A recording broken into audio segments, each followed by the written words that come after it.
네, 오늘 함께 은혜 받으실 하나님의 말씀은 역대상 21장 1절로 6절까지의 말씀입니다. 구약 641쪽에 있는 역대상 21장 1절로 6절까지의 말씀을 제가 봉독해 올려드리겠습니다. 사탄이 일어나 이스라엘을 대적하고 다윗을 충동하여 이스라엘을 계수하게 하니라. 다윗이 요압과 백성의 지도자들에게 이르되 너희는 가서 브엘세바에서부터 단까지 이스라엘을 계수하고 돌아와 내게 보고하여 그 수요를 알게 하라 하니 요압이 아뢰되 여호와께서 그 백성을 지금보다 100배나 더하시기를 원하나이다. 내 주 왕이여 이 백성이 다 내 주의 종이 아니니이까 내 주께서 어찌하여 이 일을 명령하시나이까 어찌하여 이스라엘이 범죄하게 하시나이까 하나 왕의 명령이 요압을 재촉한지라. 드디어 요압이 떠나 이스라엘 땅에 두루 다닌 후에 예루살렘으로 돌아와 요압이 백성의 수요를 다윗에게 보고하니 이스라엘 중에 칼을 뺄 만한 자가 110만 명이요 유다 중에 칼을 뺄 만한 자가 47만 명이라. 요압이 왕의 명령을 마땅치 않게 여겨 레이와 베냐민 사람은 계수하지 아니하였더라. 아멘. 하나님 아버지 감사드립니다. 오늘도 귀한 주일로 교회로 예배로 인도하여 주신 은혜를 진정으로 감사드립니다. 지금 이 시간 저희들이 지난 한 주간 지었던 모든 죄악을 예수 그리스도의 십자가 아래에 다 내려놓고 오직 저희들의 온 영과 진리를 다하여 하나님께만 드려지는 예배를 통하여 하나님께서만 영광 받으시는 은혜의 시간으로 이 시간을 인도하여 주시옵소서. 모든 것을 감사드리오며 예수 그리스도의 이름으로 기도드리옵나이다. 아멘. 네, 오늘은 인구조사가 죄가 되는가라는 제목을 가지고 오늘 본문 말씀을 중심으로 하나님의 말씀을 증거하겠습니다. 오늘 본문은 다윗 왕이 그 노년의 시기에 인구조사를 했던 그러한 본문의 내용이 되겠고요. 이것이 과연 죄가 되는 것인지 또 하나님의 뜻이 무엇인지를 발견하는 그런 귀한 시간을 갖겠습니다. 오늘 본문을 통해서 우리가 명확하게 다시 한번 깨닫게 되어지는 것은 역사의 성공과 실패는 과연 무엇에 의해서 결정되는가라는 문제입니다. 그것은 바로 하나님 앞에서의 삶에 의해서 결정되는 것이다 라는 것을 다시 한번 깨닫게 해주시는 본문인 것을 우리가 분명히 알게 됩니다. 다윗 왕은 너무나도 훌륭한 신앙인이었고 너무나도 훌륭한 왕이었습니다. 그러나 그럼에도 불구하고 그의 인생을 통해서 세 가지 큰 죄악을 범하게 되는데요. 첫 번째는 밧세바 사건입니다. 간음과 살인죄를 그가 범하게 되는 것이죠. 두 번째는 암논, 압살롬, 솔로몬에 이르기까지 그의 모든 자녀들에 대한 교육의 실패의 죄악을 그가 저질렀다는 것이죠. 우리 자신이 온전한 하나님의 자녀로서 이 땅에서 살아가는 것 못지않게 중요한 것은 우리의 자녀들이 하나님의 자녀로서 참다운 삶을 살아가는 것일 것입니다. 그러기 위해서는 앞세대였던 우리 부모들이 그들에게 어떠한 신앙적인 모범을 보이고 그들이 어떠한 올바른 신앙의 길을 걸어갈 수 있게 하는 것인지가 매우 중요한 것이고요. 또 그들은 또 그들의 자녀들에게 또 그런 모습을 통해서 이러한 선순환이 계속 이어져 나가야 되는 것임에도 불구하고 그러지를 못했다라고 하는 것입니다. 세 번째는 바로 오늘 본문에 나와 있는 바와 같이 인구조사의 죄악인데요. 21장 7절, 8절 말씀을 통해서 다윗은 스스로 자복하고 있습니다. 그것이 큰 죄였음을 자인하고 이것에 대해서 큰 회개를 하고 있는 장면이 나오는데요. 그래서 먼저 읽어드리겠습니다. 하나님이 이 일을 악하게 여기사 이 일은 인구조사를 의미하는 것이죠. 이스라엘을 치심해 다윗이 하나님께 아뢰되 내가 이 일을 행함으로 큰 죄를 범하였나이다. 이제 간구하옵나니 종의 죄를 용서해 주옵소서. 내가 심히 미련하게 행하였나이다 하니라. 하나님께서 어떻게 치셨느냐. 3일 동안 전염병을 이스라엘 땅에 창궐하게 하시고 무려 7만 명이나 되는 이스라엘 민족들이 죽임을 당하게 되는 그러한 결과를 가지게 되었을 때 다윗이 이렇게 회개하는 그 장면이 나온다는 것이죠. 이 스스로 미련한 짓이었다. 이것이 큰 죄악이었다라고 자인했던 이 인구조사는 무엇 때문에 비롯되었는가. 오늘 본문 1절 말씀을 통해서 알 수 있는 바와 같이 사탄의 충동 때문이었다라는 것입니다. 사탄의 충동이 어떠한 문제를 가져오는지는 잠시 뒤에 말씀을 드리겠고요.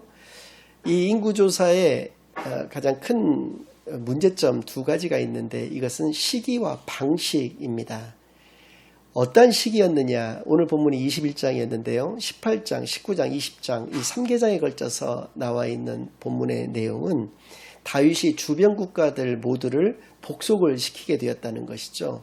거의 대부분의 나라들이 다윗에게 조공을 바치고 그 밑에 다 무릎을 꿇게 되었다는 것입니다. 모든 전쟁에서 승리를 거두었던 승승장구의 다윗의 모습이 나타나고 있다는 것이죠. 이것을 통해서 알 수 있는 것은 무엇이냐? 이러한 교만에 의한 인구조사의 죄악을 그가 저질렀던 그 시기는 그가 잘 나갈 때였다는 것이죠. 대부분의 지금은 이제 수능철이 되었습니다. 고3들의 수능철이 되었는데요. 고3 학생들의 부모 되시는 분들께서 작전 기도들을 많이 하시는 그 시즌이 돌아왔습니다. 100일 기도니 30일 기도니 하는 그런 시즌이 돌아왔는데요. 이렇게 좋은 대학을 가게 해달라고 또 본인이 이제 3년 동안 혹은 12년 동안 공부한 그 결과가 잘 나타내게 해달라고 하는 기도들은 이렇게 시험을 보기 전에 하시는 그 경우들이 대부분이죠. 그런데 정말 원하는 그 대학, 예컨대 서울대라든지 연고대라든지 이런 좋은 대학을 합격을 했다고 해서 그것을 감사해서 또 작전 기도를 하는 부모들은 거의 없는 것으로 제가 알고 있습니다. 그러니까 좋은 대학에 가게 되면 하나님께 기도를 감사 기도를 올려드리는 것보다는 좋은 대학을 가게 해달라고 하는 기도만을 올려드린다라고 하는 것을 통해서 우리가 알 수 있는 것은 우리가 잘 나가게 됐을 때 우리가 무엇을 기도의 어떤 응답이 이루어졌을 때 그것에 하나님께 감사하는 삶은 우리 가운데 거의 없다라고 하는 것을 알 수 있다는 것이죠. 오히려 잘 나갔을 때 우리는 교만해지는 것이다 라는 것을 알 수가 있는데 오늘 본문에 다윗이 그랬다는 것입니다. 주변 국가들이 모두 머리를 조아리고 다윗 앞에 굴복하니까 다윗이 교만해지기 시작했다라고 하는 것. 그 결과가 바로 21장의 이 인구조사를 통해서 나타나게 되었던 것을 이 본문을 통해서 분명히 우리가 알게 되는 것이죠. 그리고 또 방식이 있어서도 큰 문제가 있는 것은 바로 그것이 사탄의 충동 때문이었다는 것이죠. 충동이라고 번역되어져 있는 이 내용은 두 가지 의미를 가지고 있습니다. 첫 번째는 자극을 준다는 것이고요. 두 번째는 죄에 동조하게 한다라고 하는 것이죠. 자극을 준다라고 하는 것은 방금 전에도 말씀드린 바와 같이 우리의 교만을 인간의 본성이라고 할 수도 있는 그 교만을 자극한다는 것일 수도 있고요. 또 전혀 반대의 의미도 있을 수 있습니다. 바로 우리가 세상을 살아가면서 잘 나갈 때에도 우리가 가질 수 있는 것은 두려움을 가질 수 있거든요. 이 모든 것들을 잃을까 봐 하는 원초적인 그런 어떤 두려움, 그런 것들을 가질 수가 있는데 이 두려움을 자극할 수도 있다라고 하는 것이죠. 또 죄에 동조하게 되어지는 그런 모습들을 우리가 볼 수가 있는데요. 아무리 신앙이 좋은 사람도 그렇다라고 하는 것입니다. 이거에 대해서 하나님께서는 우리에게 베드로 전서 5장 8절 또 9절 상반절까지 이렇게 말씀하여 주십니다. 근신하라 깨어라 너희 대적 마귀가 우는 사자같이 두루다니며 삼킬 자를 찾나니 너희는 믿음을 굳건하게 하여 그를 대적하라. 우는 사자같이 여기서 우는 사자라고 하는 것은 사흘 정도를 굶어서 너무나 배고픔에 시달리다가 지쳐서 우는 사자같이 눈이 벌게져 가지고 그 먹잇감을 찾아 나서는 그 사자와 같이 삼킬 자를 찾아다니는 사탄의 모습을 그 사자로 비유를 한 것인데요. 그렇게 우리들을 찾아다니고 있다는 것입니다. 그래서 우리를 그 방식 중에 하나가 바로 충동을 한다는 것인데요.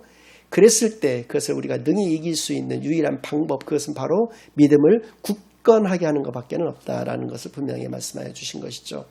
그러니까 오늘 본문의 다윗은 믿음이 흔들렸던 상황이었다는 것을 분명히 알 수 있는 것입니다. 그렇게 시기와 방식에 있어서 가장 문제가 되는 것이다. 우리가 이것을 깊이 생각해 보아야 되는 것이다 라는 것을 알 수가 있는 것이죠. 리더가 주의해야 될 두 가지가 있습니다. 바로 첫 번째는 배가 산으로 가게 해서는 안 된다라고 하는 것이죠. 분명한 목적과 비전, 방향을 제시할 수 있어야 한다는 것이죠. 두 번째는 그러나 그럼에도 불구하고 그 방식이 있어서 분명히 전 조직원들과 함께 소통하고 또 그들의 어떤 그 의견들을 경청을 하고 그것을 반영하고 과정이나 결과 모두가 투명하게 그 일을 이루어 나가야 된다라고 하는 것입니다. 오늘 말씀하고 가장 대비되는 말씀이 있는데 역대상 13장 1절로 4절까지의 말씀입니다. 그것은 바로 과정과 결과가 모두 지금 말씀드린 대로 리더의 조건에 완전히 부합했던 그 사건이었는데 그것은 바로 다윗이 블레셋이라고 하는 나라에 빼앗겼던 하나님의 궤, 일명 언약궤라고 일컬어지는 그 언약궤를 찾아오는 그러한 결단을 하였을 때 그가 어떻게 행하였느냐라고 하는 것이죠. 잠깐 읽어드리겠습니다. 다윗과 천부장과 백부장 곧 모든 지휘관과 더불어 의논하고 다윗이 이스라엘의 온 회중에게 이르되 만일 너희가 좋게 여기고 또 우리의 하나님 여호와께로 말미암았으면 우리가 이스라엘 온 땅에 남아있는 우리 형제와 또 초원이 딸린 성읍에 사는 제사장과 레위 사람에게 전령을 보내 그들을 우리에게로 모이게 하고 우리가 우리 하나님의 궤를 우리에게로 옮겨오자. 사울 때에는 우리가 궤 앞에서 묻지 아니하였느니라 하며 뭇 백성의 눈이 이 일을 좋게 여김으로 온 회중이 그대로 행하겠다 한지라. 그렇습니다. 천부장과 백부장과 같은 온 지휘관들을 다 모아놓고 또 온 회중 앞에서 우리가 하나님의 궤를 빼앗겼으니 그리고 이것이 오랜 시일이 지났으니 이것을 하나님의 나라인 우리에게로 찾아오는 것은 너무나 당연한 거 아니겠느냐. 이것을 찾아오자라고 동의를 구하고 그들의 의견을 들었다는 것입니다. 그들과 함께 의논하였다는 것이죠.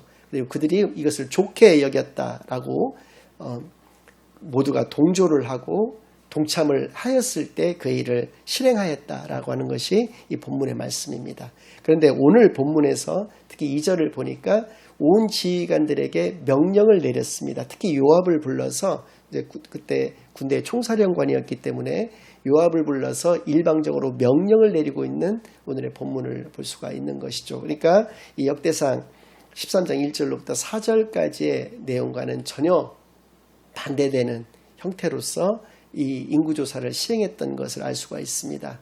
요압은 당연히 이것이 죄악된 모습이기 때문에 반대를 했었죠. 이런 요압의 어떤 모습을 통해서도 우리가 깨닫게 되는 것 두 가지가 있는데요. 그것은 바로 내가 만약 요압이었다라고 한다면 두 가지를 아니했어야 될 것입니다. 첫 번째는 바로 죄인은 용서하되 죄는 미워하라라고 하는 말이 있죠. 이것을 바꿔서 얘기해도 마찬가지죠. 죄는 미워하되 죄인은 용서하라. 이 말이 가지고 있는 의미는 요압이 이것이 분명히 죄악인 줄을 알았다라고 한다면 그는 다윗이 항상 하나님의 말씀 앞에서만은 분명히 그가 겸손해지고 그 말씀에 순종하는 그런 삶을 살았기 때문에 그가 선지자를 찾아갔다거나 아니면 비폭력 저항을 했었어야지 옳다는 것입니다. 저는 자기의 직을 걸어야 되겠죠. 자기의 직을 걸고서라도 이 명령만은 자신이 행할 수가 없겠노라고 반역을 하는 것이 아니라 그 명령을 따를 수 없다는 것을 분명하게 이야기를 해야 되는 것이죠. 그래서 그가 하나님의 백성다운 삶을 선택했어야 된다는 것이죠. 그러나 그 자신을 먼저 선택했기 때문에 자기가 충언을 했을 때 그 충언이 받아들이지 않은 후에는 바로 브엘사바에서부터 단까지, 그러니까 이스라엘의 남쪽의 대표적인 도시가 브엘사바고요, 북쪽에 있는 대표적인 도시가 단이니까 이스라엘에서 우리나라로 따지면 백두에서 한라까지라고 하는 그런 표현이 되겠는데요. 이스라엘 전역을 돌아다니면서 레위 지파와 베냐민 지파를 제외하고 온 백성의 인구조사를 했다는 것이죠. 싸움에 나갈 만한 군사를 카운트했을 때 157만 명이 나왔던 것을 다윗에게 보고한 것을 통해서 그가 타협했던 것을 알 수가 있는 것이죠. 자신의 직의 유지 때문이든 아니면 다윗에게 두려움을 느꼈든지 간에 그가 타협을 하였던 것에서 그의 행동에는 좀 아쉬움이 남게 된다는 것이죠. 이러한 인구조사가 왜 죄악이 되는 것인가? 그것은 바로 두 가지 큰 문제점 때문이었습니다. 바로 첫 번째는 하나님의 소유권을 박탈했다는 것이죠. 두 가지 문제점 모두가 다 교만으로 비롯된 것인데 하나님의 소유권을 박탈했다라고 하는 의미는 어떤 의미냐면 고대 국가나 고대 왕들이 인구조사를 실시했던 그 바로 이유는 그 목적이 있었습니다. 그것은 바로 자신의 노예 장부에 기록해서 자신의 재산을 관리하고자 했던 그런 목적이었다는 것이죠. 그러니까 백성들을 백성으로 보는 것이 아니라 자신의 노예로 봤다는 것이죠. 그래서 그것을 장부에 기록을 해놓음으로써 자신의 재산을 잘 관리하고자 하는 그런 목적이었는데 다윗이 이러한 행태를 그대로 뒤따랐다라고 하는 것에서 가장 큰 문제가 있는 것이죠. 그러니까 이스라엘의 왕은 하나님으로부터 하나님을 대신하여 하나님의 백성들을 다스릴 권한을 위임받은 존재였음에도 불구하고 그런 자신의 신분을 망각했다라고 하는 것이죠. 그 근본적인 바탕이 되는 것은 바로 교만이었다라는 것이죠. 두 번째는 믿음을 상실했다는 또 죄악입니다. 신명기 17장 14절에서 19절 말씀을 보면 너희 중에 만일 그때 당시에는 이제 이스라엘의 왕이 없었을 때인데 하나님께서 약속해 주신 땅에 들어가서 너희에게 만일 왕이 필요하다고 해서 왕을 뽑을 때에는 반드시 이스라엘 민족 중에서 뽑을 것이며 세 가지를 하나님께서 반드시 피하라고 말씀하여 주셨습니다. 첫 번째가 바로 병마를 많이 두지 말라라고 하는 것이죠. 이것은 바로 군사력을 의지하지 말라. 오직 하나님만을 의지하라라고 하는 의미가 되겠고요. 두 번째는 아내를 많이 취하지 말라라고 이야기했습니다. 왜냐하면 아내에게 미혹되어서 하나님을 역시 저버릴까 하나님께서 염려하셨던 것이죠. 세 번째는 은금을 많이 두지 말라고 말씀하여 주셨습니다. 은금을 많이 두지 말라고 하는 것은 여러 가지 의미가 있을 수 있는데 검소한 삶을 살아갈 것을, 즉 재물의 어떤 눈이 멀어서 재판을 굽게 한다든지 또 여러 가지 부정과 부패를 저지르지 말고 올곧게 정의롭게 그 역할을 수행할 것을 분명히 말씀하여 주셨다라고 하는 것이죠.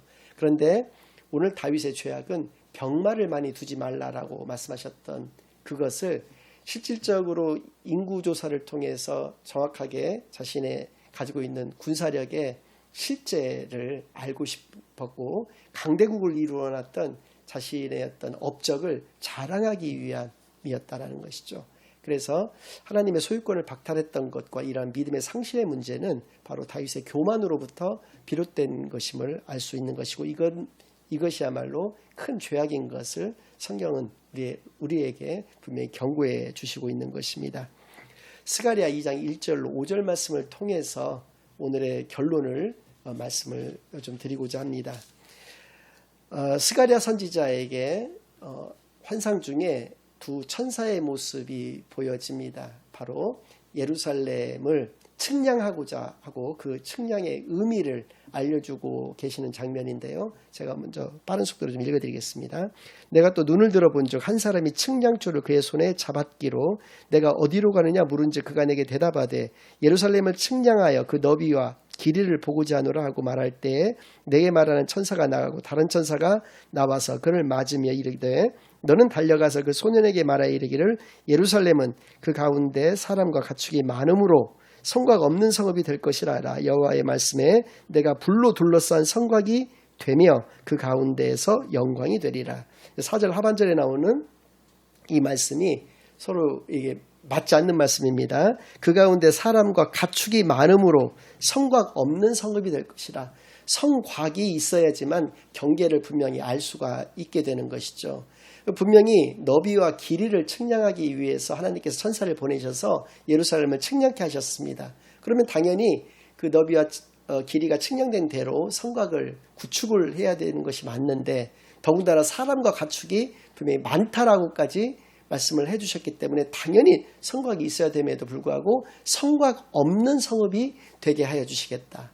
왜? 5절 말씀에 나와 있는 바와 같이 하나님께서 친히 불성곽이 되어주시겠다라고 말씀해 주셨다는 것이죠. 하나님께서 친히 지키시겠다, 보호하시겠다. 그러니까 감히 어떤 사람이 어떤 나라가 예루살렘을 침공할 수가 있겠는가라고 하는 것을 스가랴 선지자를 통해서 말씀하여 주신 것이죠. 이것을 통해서 우리가 분명히 알 수 있는 것은 우리에게 인위적인 성과, 인위적으로 나 자신을 지키고자 하는 그 어떤 것도 필요 없다. 우리에게 필요한 것은 하나님만 의지하는 그런 믿음만이 필요한 것임을 분명히 알게 하여 주셨습니다.